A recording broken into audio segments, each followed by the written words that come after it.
Realidad e incertidumbre en la física.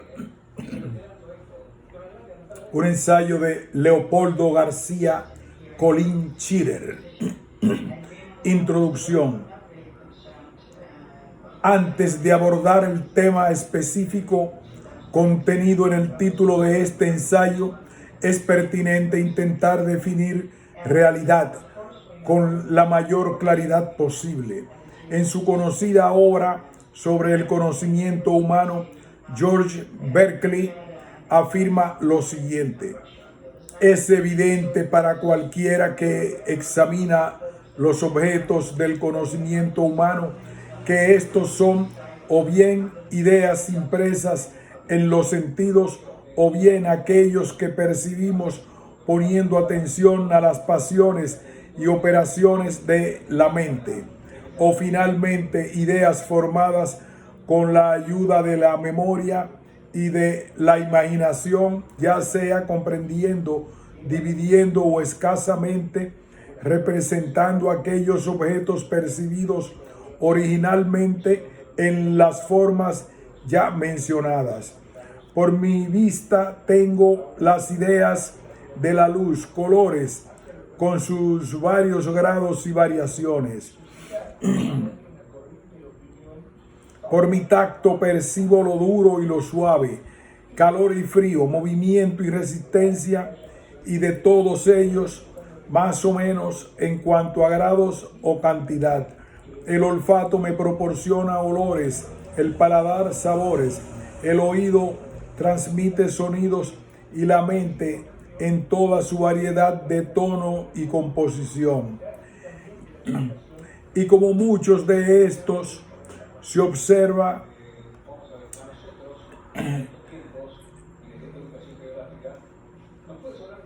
que acompañan unos a otros, aparecen marcados con un solo nombre y considerados como una sola cosa. Así, por ejemplo, un cierto color, olor, figura y consistencia aparecen a menudo combinados y se consideran como algo distintivo dado por el nombre manzana. Otras colecciones de ideas constituyen una hiedra, un árbol, un libro y objetos similares que, como son agradables o desagradables, existen las pasiones de amor, odio, alegría, tristeza y así otros sentimientos. ¿Aceptaríamos este discurso como una descripción de realidad? Kant, en su gigantesca obra crítica de la razón pura, hace también consideraciones largas y extensas sobre el mismo tema. Las ideas impresas en los sentidos por el autor de la naturaleza se llaman cosas u objetos reales.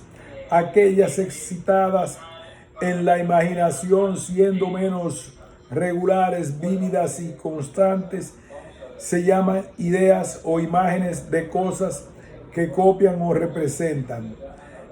Kant va más lejos y afirma que hay un rerum natura y por lo tanto la distinción entre realidades y quimeras retiene su fuerza total.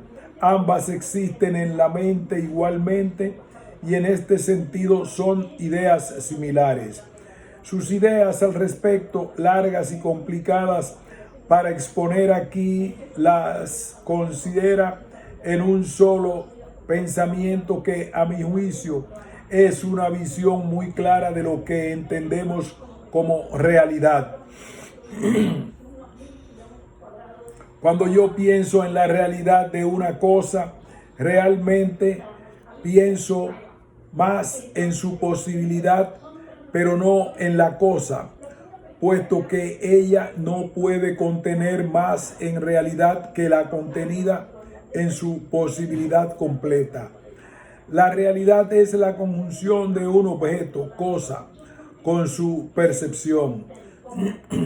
Vale la pena hacer notar aquí para los propósitos de este ensayo que para Kant los conceptos de espacio y tiempo no son realidades, son meras ideas que nos permiten describir fenómenos naturales de una forma racional, útil. Él las llama intuiciones a priori y se utilizan para conocer objetos externos y dar lugar a una cognoscibilidad sintética independiente de la experiencia. Un ejemplo nítido de esta aplicación es la geometría, que explota de manera lógica y rigurosa el concepto de espacio en varias dimensiones y a través de la cual podemos describir formas y otras propiedades de objetos en la naturaleza. Con estas ideas, espero la discusión sobre el tema invocado en el título sea más accesible en cuanto a lo que los científicos de las ciencias físicas, por lo menos, más o menos aceptan o entienden sobre el concepto de realidad. No obstante, antes de entrar en una discusión sobre lo que hoy se entiende por incertidumbre en la física, conviene hacer un repaso del concepto de certidumbre o determinismo, como mejor se le conoce en la física clásica.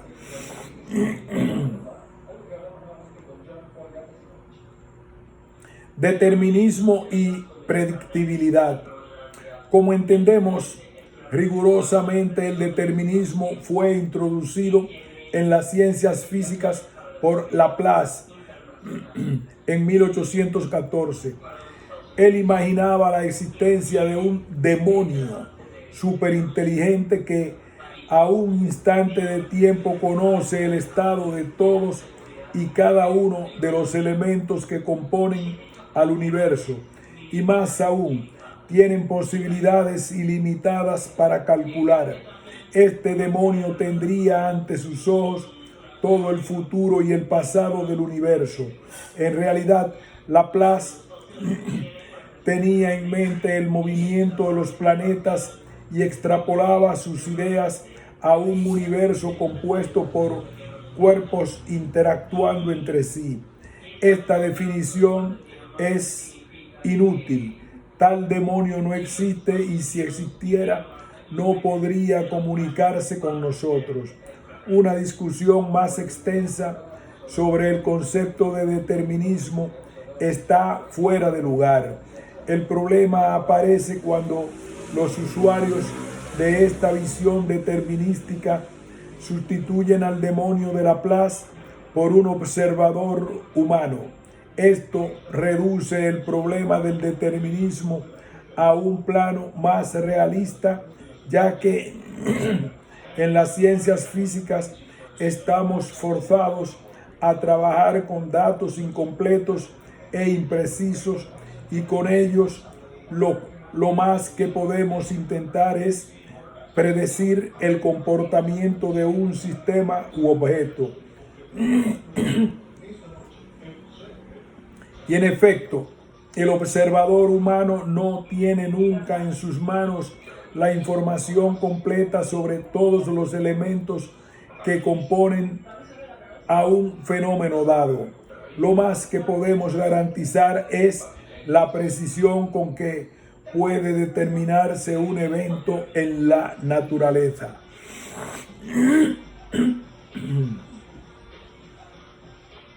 Tomemos, por ejemplo, la determinación de la posición de un planeta sobre su órbita o la órbita deseada para un satélite artificial lanzado desde la Tierra. La precisión con que pueden determinarse ambos eventos, descritos matemáticamente por las ecuaciones diferenciales de la mecánica newtoniana, es pasmosa.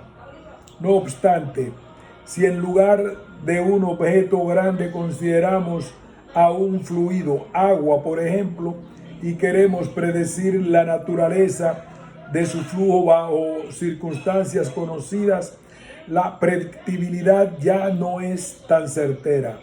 A pesar de que podemos asumir que cada molécula del fluido ejecuta un movimiento gobernado por las mismas ecuaciones newtonianas del ejemplo anterior, el movimiento de una partícula de fluido compuesta por millones y millones de moléculas se torna mucho más complejo. Y sin embargo, las ecuaciones de la hidrodinámica clásica, digamos las de Navier-Stokes, son en principio capaces de describir cómo se desenvuelve el flujo en el transcurso del tiempo, el futuro, no el pasado, con precisión ilimitada.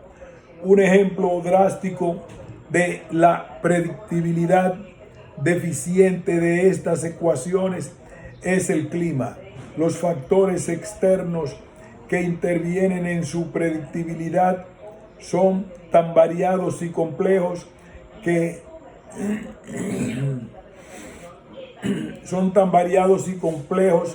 las ecuaciones hidrodinámicas tienen que complementarse con mucha información adicional, casi al grado de que la predictibilidad del clima tiene más un cariz probabilístico. Esta nueva modalidad, la aparición de los conceptos probabilidad en la descripción de fenómenos físicos, alcanza su clímax a fines del siglo XIX y principios del XX con las estupendas obras de L. Boltzmann y J. W. Gibbs. En esta discusión se desprende que en las ciencias físicas es mucho más objetivo hablar de la capacidad de un modelo descrito por un cierto sistema de ecuaciones, en general integro diferenciales, en predecir el comportamiento, en general íntegro diferenciales, en predecir el comportamiento de un fenómeno, un objeto o un conjunto de objetos dados, que persistir en conservar el concepto de determinismo, el cual, en el sentido de Laplace, tiene un cariz muy filosófico. La pregunta que surge ahora es cómo evoluciona el concepto de predictibilidad en el advenimiento de la mecánica cuántica. ¿Qué es el llamado indeterminismo de Heisenberg?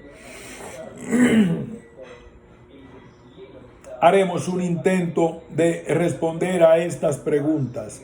La mecánica cuántica. Contrario a lo que mucha gente piensa, la mecánica cuántica nació de una necesidad acerca del conocimiento de la naturaleza, de cierta evidencia experimental bien conocida por los físicos del siglo XIX y principios del XX, y no de una teoría abstracta puesta en un lenguaje matemático sofisticado. Tres fueron los hechos experimentales que exhibieron la incapacidad de la física clásica para explicarlos. El primero fue el principio de equipartición de la energía que surge de la mecánica clásica y los ingredientes probabilísticos usados por Boltzmann para tratar con sistemas formados de n por 10 a la 23 partículas. Grosso modo, este principio establece que la energía que reside en los diferentes grados de libertad de las partículas que componen a un sistema bajo ciertas condiciones se reparte equitativamente en la energía promedio de cada partícula y por tanto en su energía total.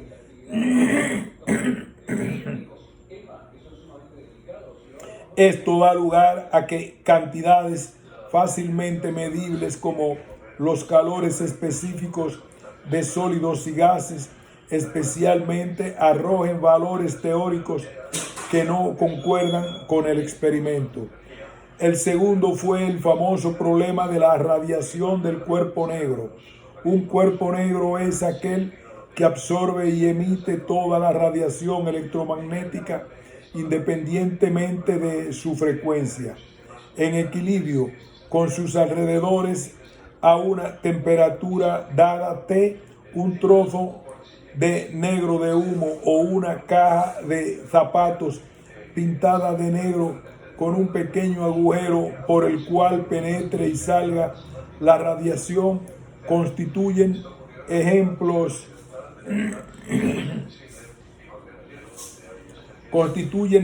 aceptables de dicho cuerpo.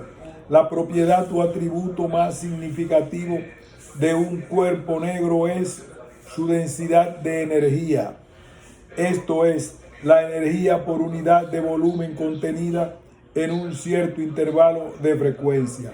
Hasta 1900, el gran físico alemán Max Planck pudo dar una deducción teórica para dicha cantidad que concordara con los datos experimentales que ya se conocían en ese entonces y cubrían desde el infrarrojo hasta el ultravioleta. Para ello, Planck tuvo que suponer que la radiación emitida o absorbida por los radiadores elementales que constituyen el cuerpo negro y cuya naturaleza es totalmente irrelevante debido a la ya conocida ley de Kirchhoff, solo pueden emitir o absorber paquetes discretos de energía. Estas hipótesis revolucionaria, que tomó varias décadas en ser aceptada por los físicos de la época, marcó el nacimiento de la mecánica cuántica. El tercer factor decisivo que exigió la incapacidad de la física clásica para explicarlo fue la regularidad observada en las llamadas líneas espectrales, que son nada menos que las huellas dactilares de cada uno de los elementos químicos.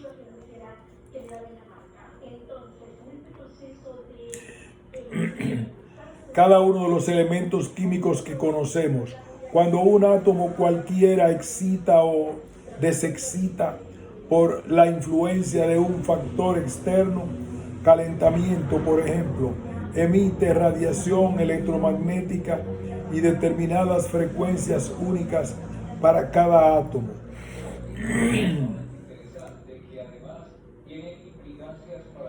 Desde 1885, en que el numerólogo aficionado y profesor de escuela J.J. Balmer pudo darle un cariz de regularidad a las líneas espectrales características de dichas emisiones del átomo de hidrógeno, los espectroscopistas de todo el mundo se volcaron sobre el problema de intentar encontrar un patrón de regularidad que fuera común a los espectros de todos los elementos.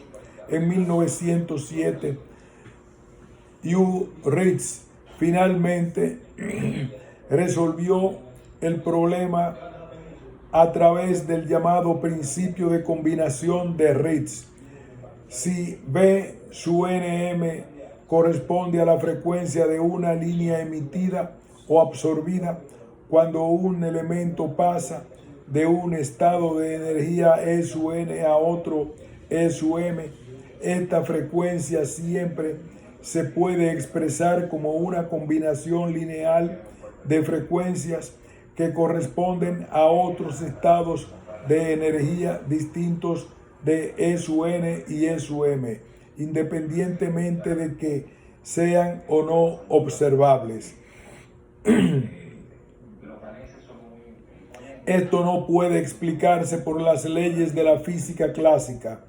Cuando una frecuencia dada aparece como el armónico principal en cualquier movimiento ondulatorio clásico, Los armónicos secundarios son múltiplos enteros de ella, nunca combinaciones lineales de otras frecuencias. Este no es el sitio ni el momento adecuado para hacer una narración exhaustiva del desarrollo de la mecánica cuántica. Baste señalar que el siguiente paso que se dio después del trabajo de Planck fue el famoso artículo de Einstein de marzo de 1905 sobre un enfoque heurístico acerca de la emisión y transformación de la luz. En él, Einstein dice: hay una diferencia formal profunda entre la concepción teórica que tienen los físicos con respecto a los gases y otros cuerpos ponderables y la teoría de Maxwell sobre procesos electromagnéticos en el vacío.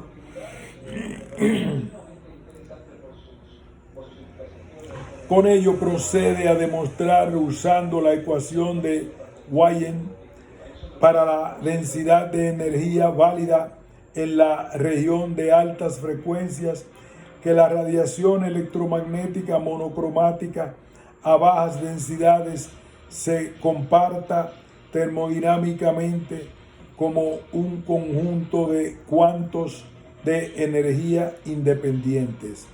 Esto le permite dar una interpretación correcta a 4 hechos experimentales que carecían de una explicación precisa, a saber: A. El efecto fotoeléctrico. B. El efecto fotoeléctrico inverso. C. La fotoluminiscencia. D. La ionización de gases en el ultravioleta. Y aclara con insistencia: no es que la física clásica esté mal. En la región de bajas frecuencias, grandes longitudes de ondas, la teoría ondulatoria de Maxwell explica correctamente efectos como la interferencia, difracción, dispersión y polarización de la luz. No así en la región de muy altas frecuencias, donde una interpretación corpuscular de la radiación es más favorecida. En 1907, Einstein da otro paso gigantesco, ahora proponiendo que también para radiadores elementales materiales como los átomos en sólidos cristalinos se cumple la propiedad de emitir radiación en paquetes discretos, y con ello muestra por primera vez que los calores específicos de sólidos cristalinos dejan de obedecer el famoso principio de equipartición de nuevo en la región de altas frecuencias y bajas temperaturas, mostrando una tendencia de converger al valor cero cuando la temperatura tiende a cero. En total acuerdo con el famoso principio de Nernst. En un medio, si no hostil, sí reacio a aceptar estas nuevas ideas, el físico danés Niels Bohr propone en 1913 el primer modelo atómico para átomos hidrogenoides, en el que combina el principio de Ritz con el modelo newtoniano clásico del movimiento planetario, que resulta en aceptar que, además de la energía, otras variables dinámicas importantes como el momento angular estén cuantizadas. Esto es, sus valores solo pueden diferir entre sí por múltiples enteros de h, la constante de Planck.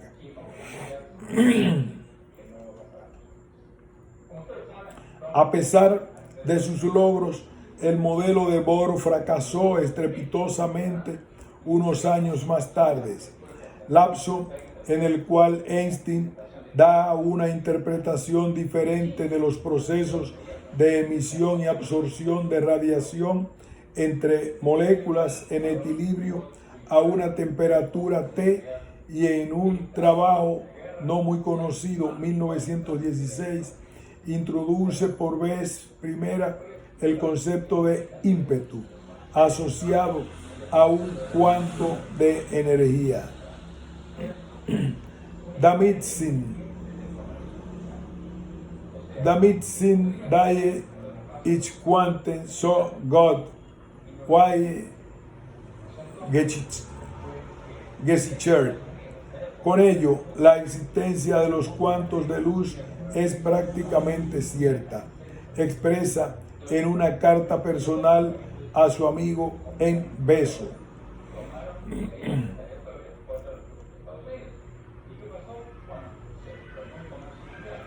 La naturaleza corpuscular de la luz se comprueba de manera inequívoca entre 1922 y 1923, cuando A.H.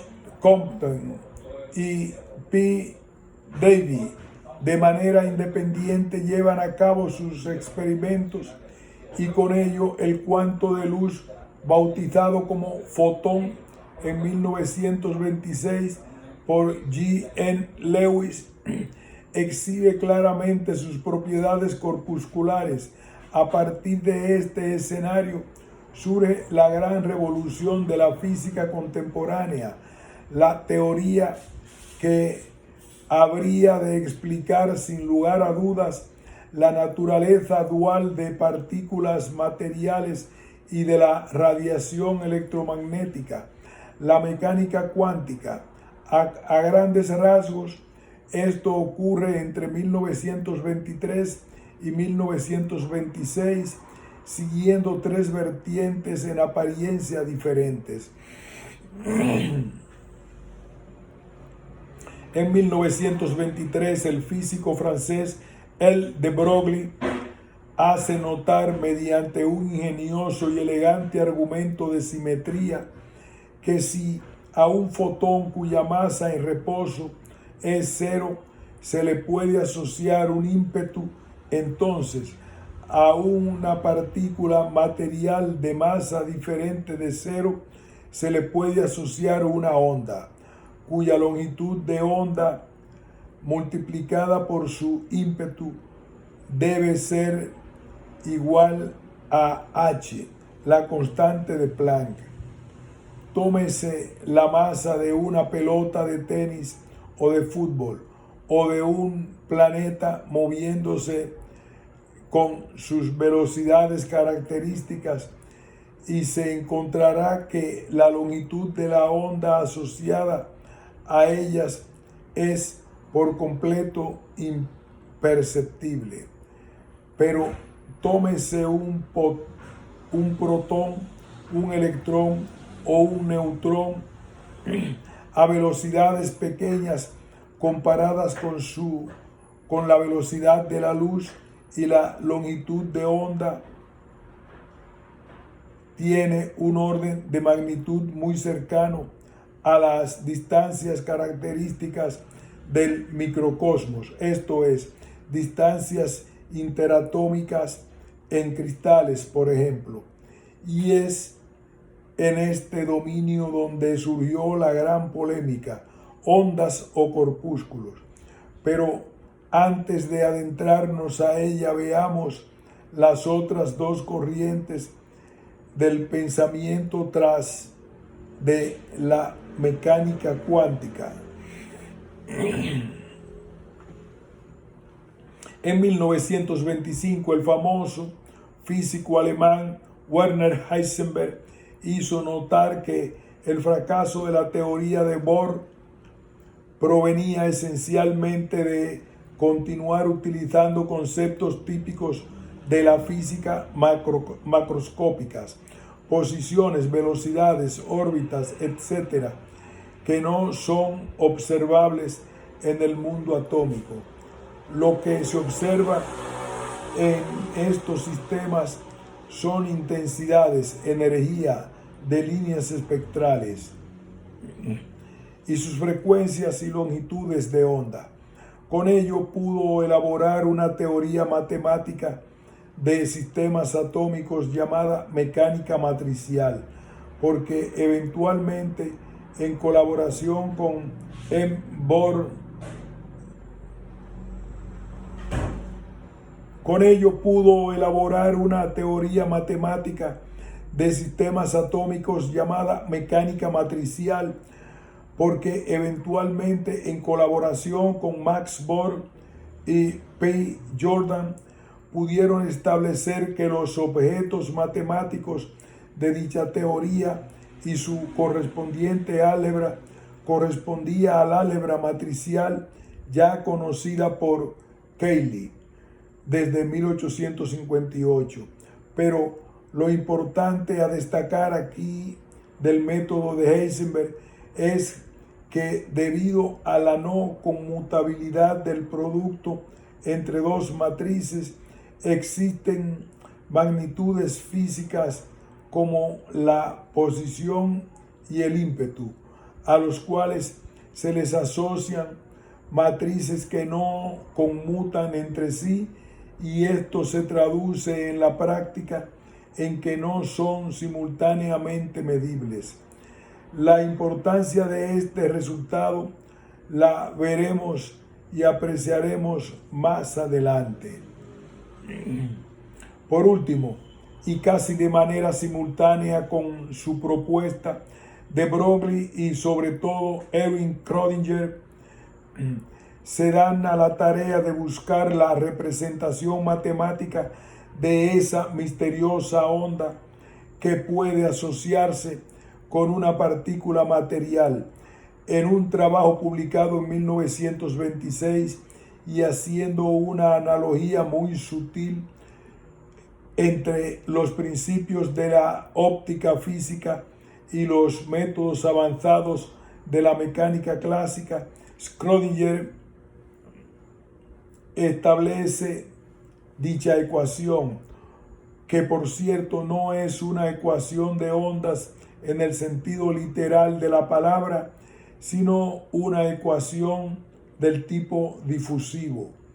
El gran problema que surge aquí es que la función que satisface dicha ecuación y que en esencia describe los estados accesibles a un sistema cuántico puede ser una cantidad compleja y por lo tanto carece de un sentido físico, realidad física concreto.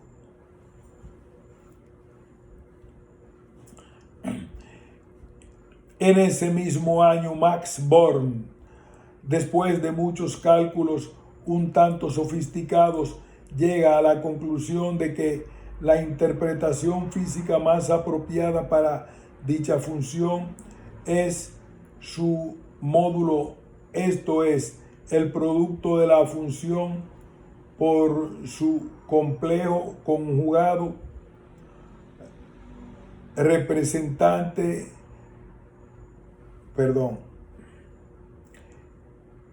En ese mismo año, Max Born, después de muchos cálculos un tanto sofisticados, llega a la conclusión de que la interpretación física más apropiada para dicha función es que su módulo, esto es, el producto de la función de su complejo conjugado, represente o defina la probabilidad de que una partícula cuántica se encuentre en un estado determinado a un tiempo dado. La mera idea de que el llamado determinismo clásico sea sustituido por un ingrediente probabilístico en el caso de los sistemas cuánticos desata otra gran polémica entre los grandes físicos de esa época. Esta propuesta constituye un conjunto con la llamada dualidad onda-partícula,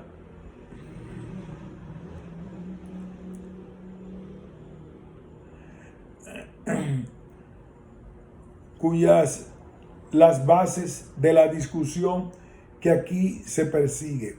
¿Qué es entonces la realidad en este nuevo escenario de los fenómenos cuánticos? A la discusión de ellos nos dedicaremos en la siguiente sección. Indeterminismo y física cuántica. La primera manifestación de inconformidad que se manifiesta respecto a la dualidad onda-partícula que deben exhibir el electrón y partículas similares es debida a Bohr, quien le llama una irracionalidad. Su argumento es muy simple. ¿Cómo podemos conciliar la imagen de una partícula concebida como un punto en el espacio con una masa m y velocidad s con la de una onda que de inmediato da la imagen de ocupar una enorme región en el espacio y cuya velocidad no es tan simple de definir? ¿Qué debemos entender entonces por una partícula? ¿No es este el sitio de entrar en una discusión técnica larga y complicada sobre cómo evoluciona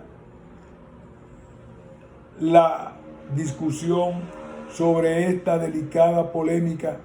Solo haremos un rebozo del razonamiento que lleva al propio Bohr a Heisenberg a proponer una solución.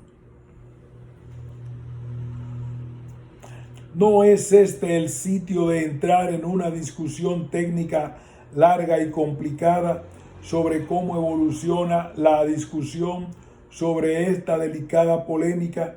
Solo haremos un esbozo del razonamiento que lleva al propio Bohr y a Heisenberg a proponer una solución.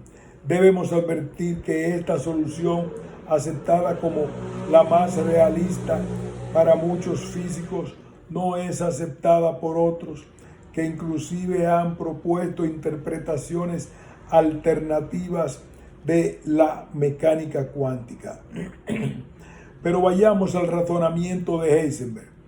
Como hicimos notar antes, es posible demostrar que las matrices asociadas con la posición de una partícula y su ímpetu, velocidad, no conmutan entre sí. La pregunta que se hizo Heisenberg fue si ambas cantidades son simultáneamente medibles. Usando varios experimentos pensados, mostró que eso era imposible. La idea es más o menos simple. Supongamos que tenemos una partícula, ejemplo, un electrón ocupando una posición en el espacio. Esta posición se puede determinar con una precisión deseada. Solo basta iluminar al electrón con radiación de longitud de onda suficientemente pequeña y observar a través de un microscopio. Pero debido al llamado efecto Compton, el impacto de un fotón sobre el electrón cambia de forma abrupta su velocidad o ímpetu. El cambio es mayor cuando menos sea la longitud de onda. Eso impide precisar el efecto del cambio en el ímpetu, puesto que la dirección del fotón dispersado en la colisión no puede precisarse dentro del haz de fotones que entran al campo del microscopio. Así mostró Heisenberg que si delta Q es la determinación o incertidumbre de la posición del electrón y delta P su ímpetu, delta Q, delta P por H sobre 2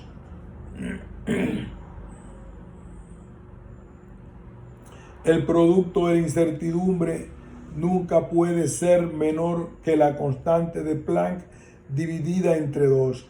Algo similar ocurre si queremos determinar la energía de una partícula a un tiempo t determinado. Si delta E y delta T son las respectivas incertidumbres, delta E por delta T por H sobre 2. Es muy importante subrayar que estas incertidumbres no tienen nada que ver con la capacidad del observador, esto es, la precisión o imprecisión inherente a todo instrumento de observación, son características intrínsecas del microcosmos. Con estos principios de base, Heisenberg llegó a la conclusión un tanto filosófica en un contenido. En vista de la relación íntima entre el carácter estadístico de la teoría cuántica, interpretación de Bohr, y la imprecisión de todas las percepciones, puede sugerirse que detrás del universo estadístico existe un mundo real oculto en Wilke-Welt, gobernado por la causalidad. Esta tesis es, sin embargo, un tanto especulativa. La física tiene que confinarse per se a la descripción formal de las relaciones entre percepciones. Por otra parte, las implicaciones y el contenido de las relaciones de incertidumbre dieron y han dado lugar a múltiples debates que hoy todavía generan polémicas acaloradas entre los estudiosos de esta materia. Volvamos ahora a la pregunta original. Cuando observamos una partícula, ¿cómo detectamos su onda? Y recíprocamente, la respuesta fue dada por Bohr apoyándose en las relaciones de Heisenberg, proponiendo lo que hoy se conoce como el principio de complementariedad. Es imposible observar de manera simultánea el carácter corpuscular y el ondulatorio de una partícula. Si queremos tener el primero ejemplo, la posición, por otra precisión, la incertidumbre en la velocidad o el ímpetu, esto es, en la naturaleza ondulatoria, tiene una imprecisión enorme y recíprocamente. Podemos diseñar dispositivos experimentales como rendijas de difracción o detectores, pero una vez diseñado el aparato para observar una u otra cualidad, los eventos siguen su curso de acuerdo con las leyes de la física cuántica. En un lenguaje kantiano, un electrón, por ejemplo, es un objeto que se comporta como partícula cuando utilizamos un dispositivo diseñado solo para observar esa cualidad detector, o se comporta como una onda si utilizamos un dispositivo diseñado para ello. Rejilla de difracción.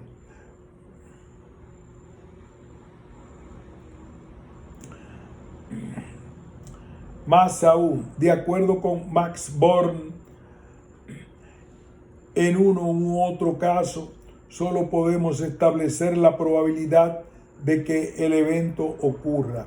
La mecánica cuántica, como la mecánica estadística de Boltzmann-Gibbs, solo permite predecir eventos naturales probabilísticamente, aunque por razones muy diferentes y para sistemas microscópicos en el primer caso y macroscópicos en el segundo.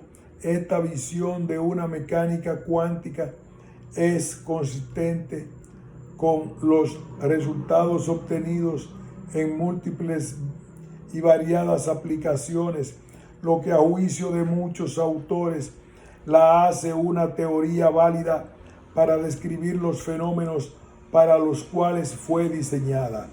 Hay, sin embargo, otros autores que jamás aceptaron esta interpretación, entre los cuales Einstein fue el principal adversario.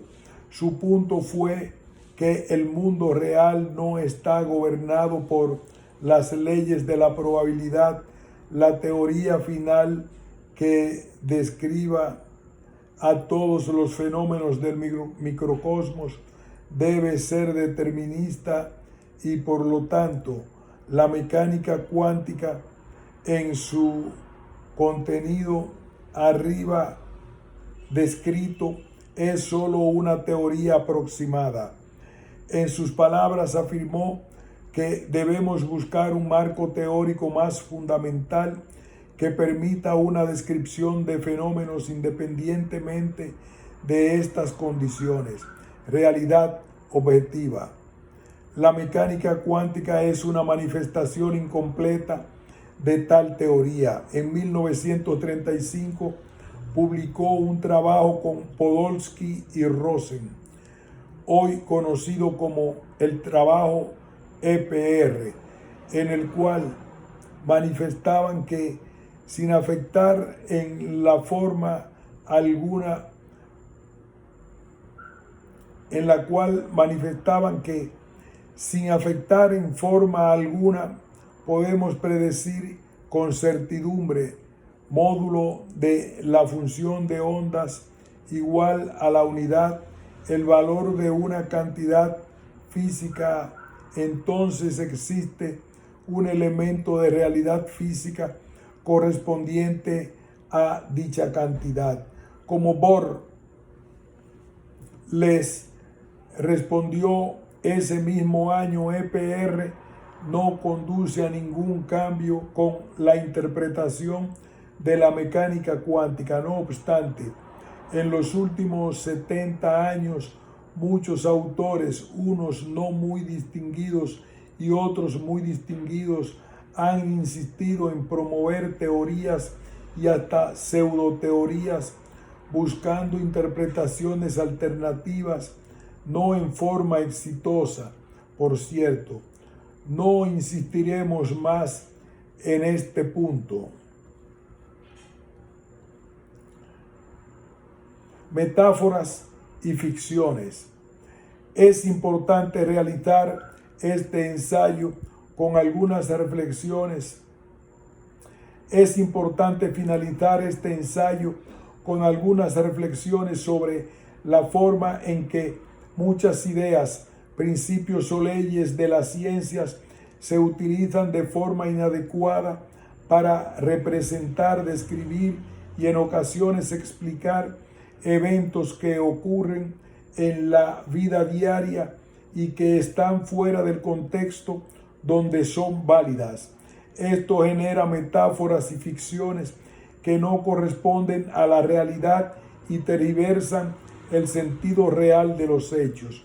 Hay que recordar que una ficción se estudia, un mito crece sin intención. Veamos primero un caso típico de una ciencia macroscópica, la termodinámica. En ella, el concepto de entropía, elusivo y resbaladizo, como aparenta, es muy preciso.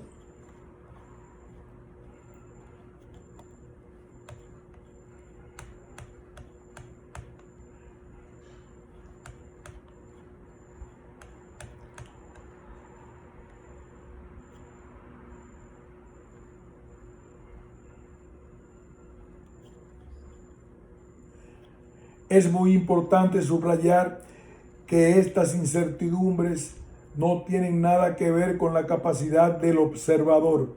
Esto es, la precisión o imprecisión inherente a todo instrumento de observación con características intrínsecas del microcosmos.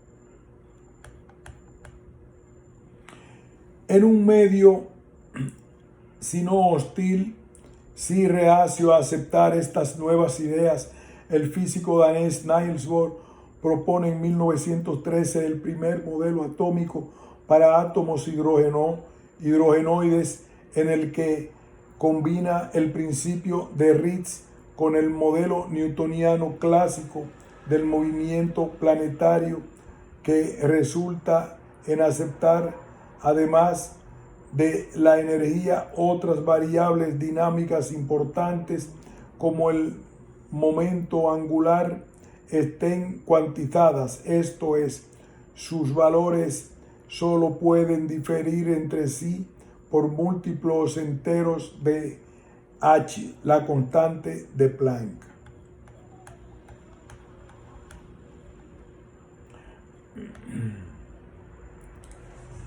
En ese mismo año,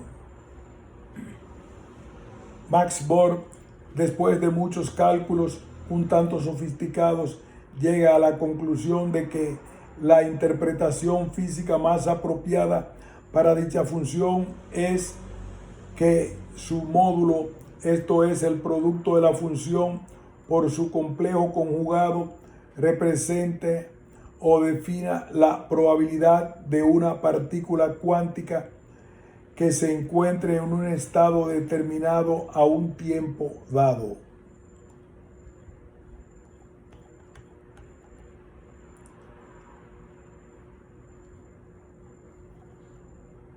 Es muy importante subrayar que estas incertidumbres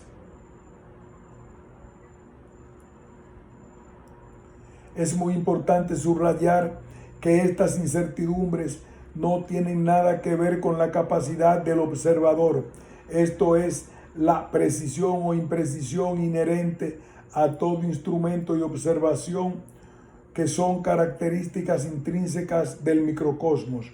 Con estos principios como base, Heisenberg llegó a la conclusión un tanto filosófica en su contenido, en vista de la relación íntima entre el carácter estadístico de la teoría cuántica, interpretación de Born, y la imprecisión de todas las percepciones. Puede sugerirse que detrás del universo estadístico existe un mundo real oculto, eine Wirklichkeit, gobernado por la causalidad. Esta tesis es, sin embargo, un tanto especulativa. La física tiene que confinarse per se a la descripción formal de las relaciones entre percepciones.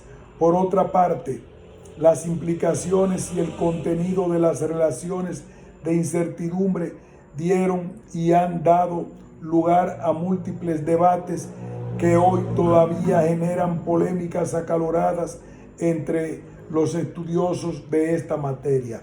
Volvamos ahora a la pregunta original. Cuando observamos una partícula, ¿cómo detectamos su onda? Y recíprocamente, la respuesta fue dada por Bohr, apoyándose en las relaciones de Heisenberg, proponiendo lo que hoy se conoce como el principio de complementariedad. Es imposible observar de manera simultánea el carácter corpuscular y el de onda de una partícula.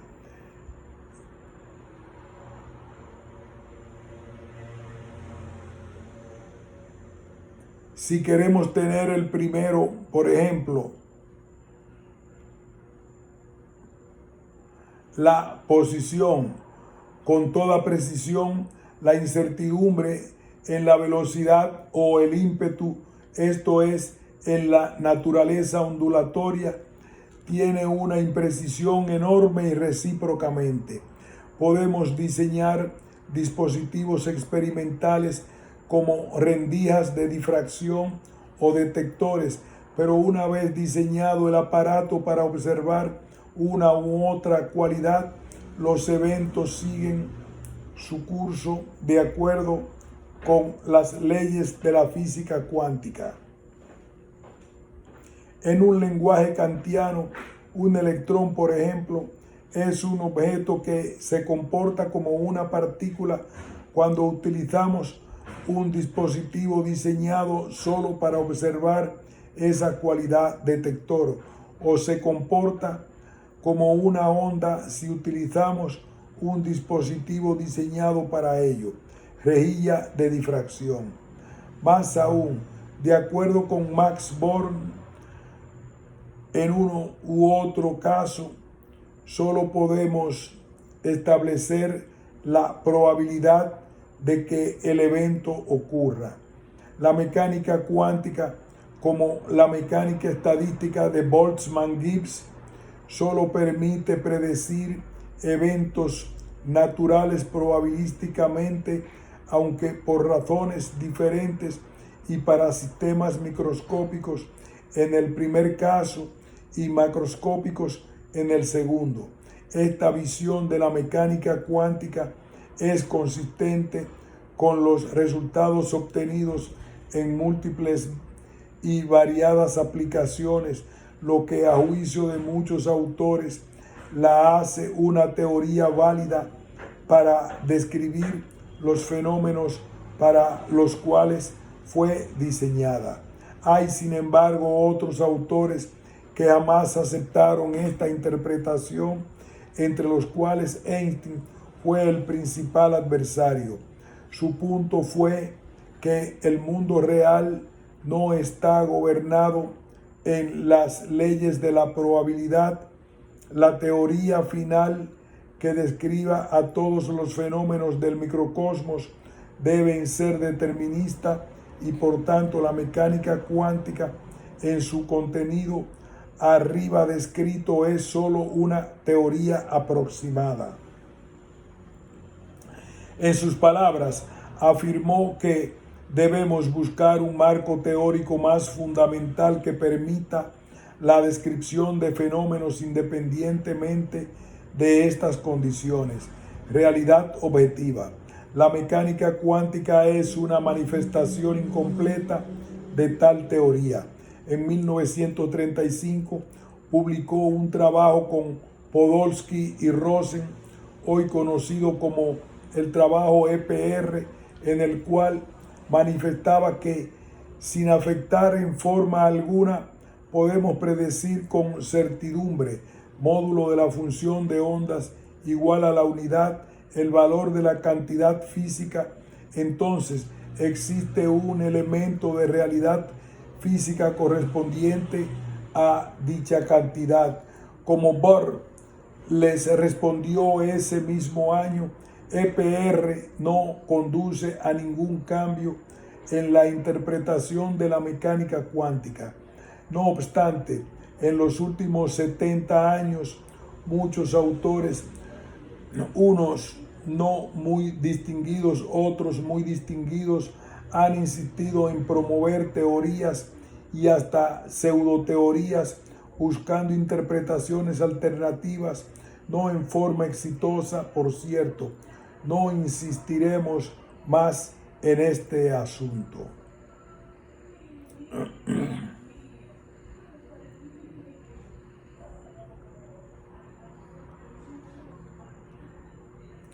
Metáforas y ficciones. Es importante finalizar este ensayo con algunas reflexiones sobre la forma en que muchas ideas, principios o leyes de las ciencias se utilizan de forma inadecuada para representar, describir y en ocasiones explicar eventos que ocurren en la vida diaria y que están fuera del contexto donde son válidas. Esto genera metáforas y ficciones que no corresponden a la realidad y tergiversan el sentido de los hechos.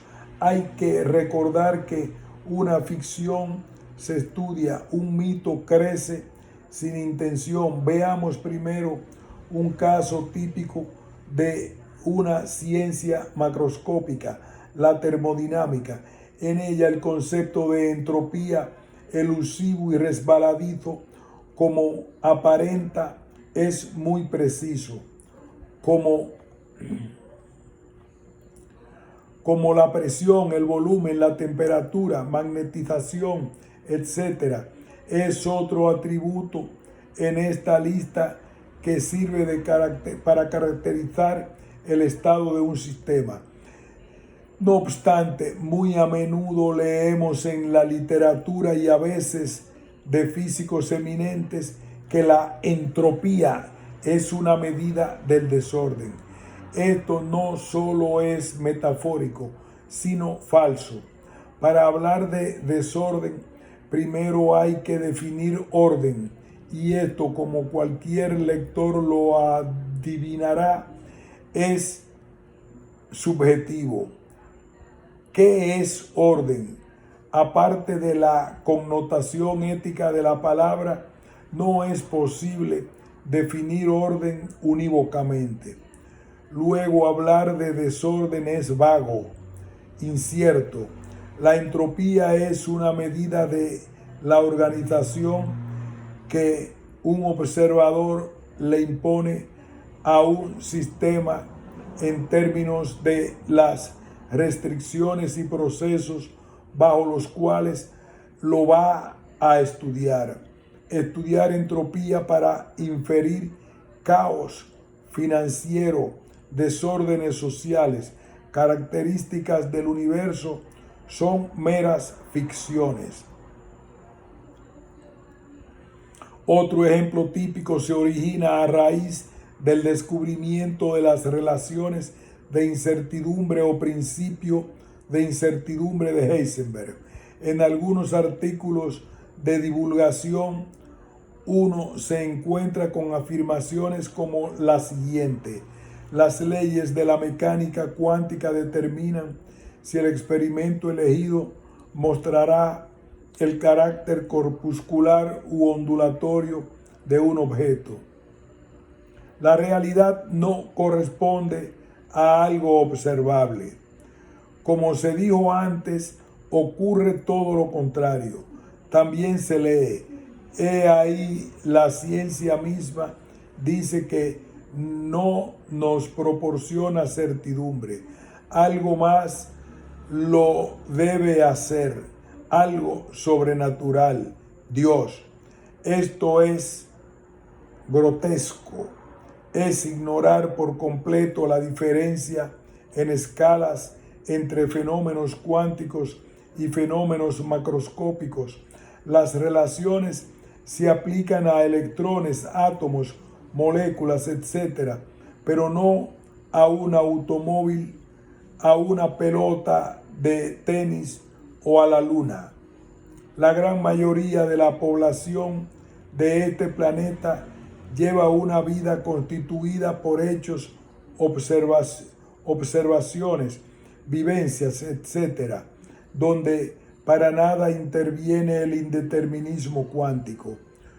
Y los que utilizan a la física cuántica viven con él en perfecta armonía.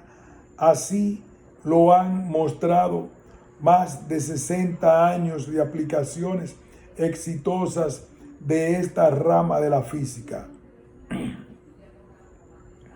Las metáforas que provienen de conceptos científicos pueden ser útiles en el dominio donde es válido el concepto. Extrapolarlos sin límite puede ser dañino y peligroso, pues no reflejan para nada la realidad objetiva. Fin de este ensayo tan importante.